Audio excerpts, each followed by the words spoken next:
ഒരു ദശാബ്ദത്തിന് ശേഷം ജമ്മു കാശ്മീരിൽ നടക്കുന്ന ആദ്യ നിയമസഭാ തെരഞ്ഞെടുപ്പ് കേന്ദ്രഭരണ പ്രദേശത്തെ ജനങ്ങളെയും പാർട്ടികളെയും വളരെയധികം ആവേശഭരിതരാക്കുകയാണ്. സംഘർഷഭരിതമായ ഒരു പ്രദേശത്ത് ഒരു പുതിയ യുഗം പിറവിയെടുക്കുന്നു എന്ന പ്രതീക്ഷകൾ ഉയരുകയാണ്. വരാനിരിക്കുന്ന ജമ്മു കാശ്മീർ നിയമസഭാ തെരഞ്ഞെടുപ്പ് രാഷ്ട്രീയവും സാമൂഹികവുമായ കാരണങ്ങളാൽ നിർണായകമായി മാറുന്നു. ആർട്ടിക്കിൾ 370-35A പ്രകാരം മുൻപ് വോട്ടവകാശം നിഷേധിക്കപ്പെട്ടിരുന്ന വാത്മീകിയിൽ നിന്നുള്ള ഏകദേശം 350 കുടുംബങ്ങളാണ് ആദ്യമായി വോട്ട് ചെയ്യുന്നത്.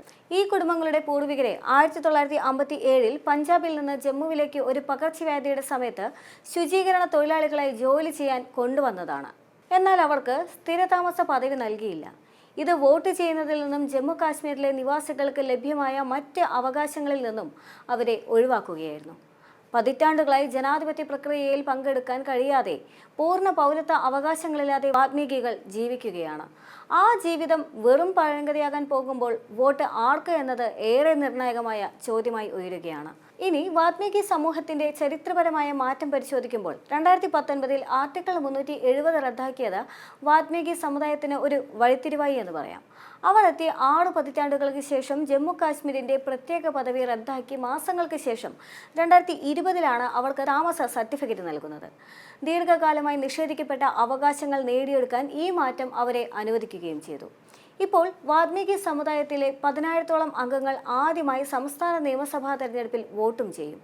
ഈ നാഴികക്കല്ല് വോട്ട് രേഖപ്പെടുത്തുന്നതിൽ മാത്രമല്ല, ഇത് പ്രദേശത്തിന്റെ സാമൂഹിക രാഷ്ട്രീയ ഭൂപ്രകൃതിയിൽ വിശാലമായ ഉൾപ്പെടുത്തലിനെ സൂചിപ്പിക്കുകയാണ്. വരാനിരിക്കുന്ന തെരഞ്ഞെടുപ്പ് ജമ്മു കാശ്മീരിന്റെ സാമൂഹിക ഘടനയെ ഗണ്യമായി പുനർനിർമ്മിക്കുന്നുവെന്ന് പ്രതീക്ഷിക്കുകയും ചെയ്യാം. ഈ പുതിയ വോട്ടർമാരെ ഉൾപ്പെടുത്തുന്നത് ചരിത്രപരമായി പാർശ്വവൽക്കരിക്കപ്പെട്ട ഒരു വിഭാഗത്തിന് കൂടുതൽ സമത്വത്തിലേക്കും പങ്കാളിത്തത്തിലേക്കുമുള്ള മാറ്റത്തെ എടുത്തു കാണിക്കുകയാണ്. ഈ തെരഞ്ഞെടുപ്പ് കാലം ജമ്മു കാശ്മീരിലെ പലർക്കും പരിവർത്തനത്തിന്റെ സൂചനയുമാണ്. 10,000 വാൽമീകിമാരുടെ ആദ്യ വോട്ടർമാരായി പങ്കെടുക്കുന്നത് ഭാവി തലമുറയ്ക്കുള്ള പ്രതീക്ഷയുടെയും മാറ്റത്തിന്റെയും പ്രതീകവുമാണ്. 90-അംഗ നിയമസഭയിലേക്ക് 3 ഘട്ടങ്ങളിലായാണ് വോട്ടെടുപ്പ് നടക്കുന്നത്.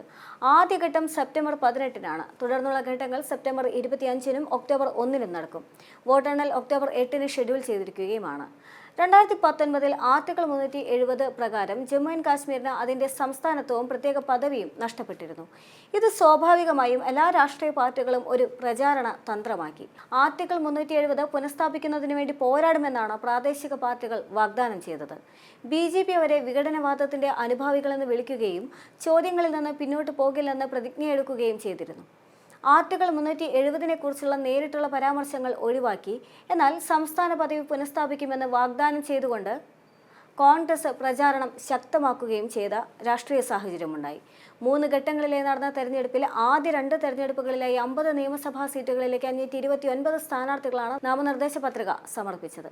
മുഖ്യധാര പ്രാദേശിക ദേശീയ രാഷ്ട്രീയ പാർട്ടികൾക്ക് പുറമെ ആഭ്യന്തര മന്ത്രാലയം 2019 നിയമവിരുദ്ധമെന്ന് തരംതിരിച്ച സാമൂഹിക മതസംഘടനയായ ജമാഅത്തെ ഇസ്ലാമിയും വടക്കൻ തെക്ക് കാശ്മീരിലെ നിയമസഭാ മണ്ഡലങ്ങളിൽ നിന്ന് സ്വതന്ത്രരായി സ്ഥാനാർത്ഥികളെ നിർത്തുകയും ചെയ്തു. വിഘടനവാദ സംഘടനകളുമായി എപ്പോഴും അണിനിരക്കുകയും തെരഞ്ഞെടുപ്പ് ബഹിഷ്കരിക്കുകയും ചെയ്ത ഒരു സംഘടനയ്ക്ക് ഇത് വലിയ കുതിച്ചുചാട്ടമാണ്. വിഘടനവാദികൾ പോലും തെരഞ്ഞെടുപ്പ് രാഷ്ട്രീയത്തിൽ ഭാഗ്യം പരീക്ഷിക്കുന്ന രാഷ്ട്രീയ അന്തരീക്ഷവുമാണ്.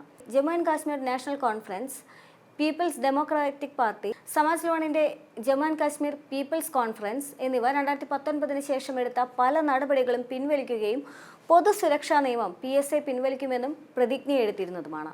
NCയുടെ സഖ്യകക്ഷിയായ കോൺഗ്രസ് പുറത്തുനിന്നുള്ളവർക്ക് ഭൂമിയും വിഭവങ്ങളും ജോലിയും അനുവദിക്കുന്നതിലും ലഫ്റ്റനന്റ് ഗവർണറുടെ അധികാരങ്ങളിലും ആശങ്ക പ്രകടിപ്പിച്ചിരുന്നു.